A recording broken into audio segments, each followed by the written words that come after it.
Defensively, the Finns are ranked 6th in pass defense, but why could that number really be misleading?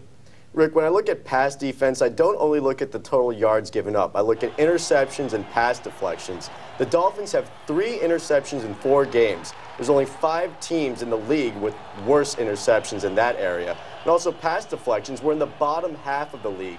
Most of the teams behind us are sub-500 teams. I think we benefited from the fact that we played against Trent Edwards, who's not even the starting quarterback anymore.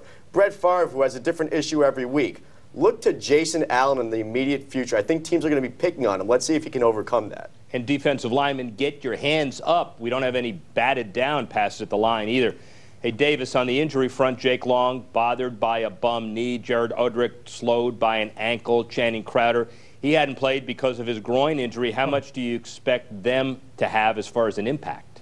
I think Crowder will be back. You know, he missed most of the preseason and then hadn't played yet in the regular season. I think he'll be back. He'll be a little rusty, but I think he'll be back in the game this week. I think Jake Long, he's got the bad knee, and I think he's going to play. But, you know, that left tackle position, that's really important.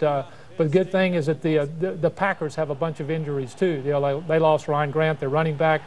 Nick Barnett, the linebacker. Clay Matthews, who's leading the league in sacks, is also probably out of the game. So this time of the year, you're going to have a lot of injuries. You just got to circle the wagons and make the best of it. Yeah, and speaking of those injuries, Darren, while the Dolphins are healing up, the Packers, as Rick said, are banged up. Running back, linebacker, quarterback Aaron Rodgers expected to play despite that concussion last week.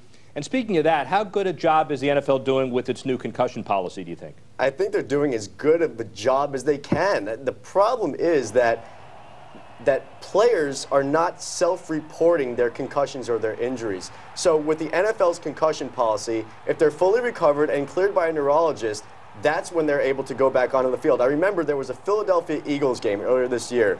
Kevin Kolb and Stuart Bradley looked like they had no idea where they were, yet they were back on the field because they didn't self-report it. That's the problem. I don't know how the NFL can correct it. Well, and it's